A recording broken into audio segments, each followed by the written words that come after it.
નમસ્કાર દર્શક મિત્રો, તેલકા ન્યૂઝમાં આપ સૌનું હાર્દિક સ્વાગત છે। ઝઘડિયા તાલુકા પંચાયતના સભ્ય આગામી સામાન્ય સભામાં ગૌચરની જમીન કોરીની ખાણોના ધારાધોરણ વગેરે બાબતના પ્રશ્નો પર ચર્ચા કરવા માટે લેખિતમાં રજૂઆત કરી। તાલુકા પંચાયતના સભ્ય દિલીપ વસાવાએ આગામી સામાન્ય સભામાં 8 જેટલા પ્રશ્નો પર ચર્ચા માટે જણાવ્યું। ઝઘડિયા તાલુકા પંચાયતની સાધારણ સભાની બેઠક આગામી 7મી જુલાઈ 2024ના રોજ તાલુકા પંચાયતના સભાખંડમાં રાખવામાં આવી છે।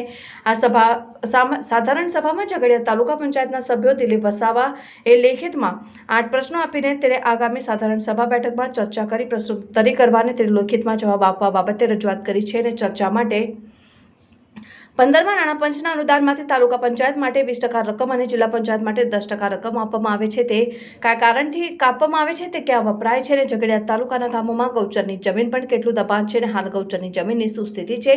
ઝઘડિયા તાલુકામાં આવેલ સંખ્યાબંધ બ્લેક ટ્રેપ કોરીની ખાણો ધારાસભ્ય ધારાધોરણ અને નિયમો વિરુદ્ધ ધમધમે છે, જેમાં માઇનિંગમાં વોટર લેવલથી વધુ ખોદકામ કરી ભૂગર્ભ જળ અને પર્યાવરણને નુકસાન કરવામાં આવે છે। આવી કેટલી કોરી આવેલ છે અને ઝઘડિયા તાલુકામાં નર્મદા નદીમાં અસંખ્ય રેતીની લીઝો આવેલ છે અને આ રાત દિવસ રેતીનું ગેરકાયદેસર ધારાધોરણ વિરુદ્ધનું ખનન કરીને રેતીની લીઝો ખાલી કરે છે, જેના કારણે પર્યાવરણને નુકસાન થાય છે। અને ઝઘડિયા તાલુકામાં લિગ્નાઇટ સિલિકાનું GMDC માઇનિંગ કરે છે, જે વોટર લેવલથી વધુ ખોદકામ કરી પર્યાવરણને નુકસાન કરે છે તથા માઇનિંગ કર્યા બાદ જમીન લેવલ કરી પરત આપવાની હોય તે આપી છે કે નહીં।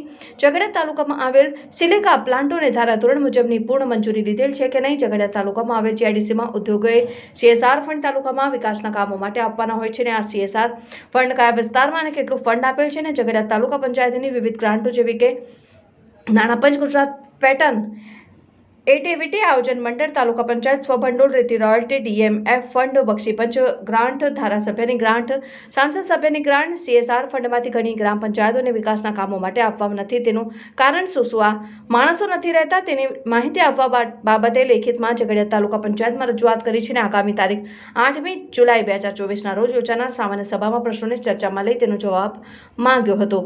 રિપોર્ટર રવિ સૈયદ, તેલકા ન્યૂઝ, ઝઘડિયા।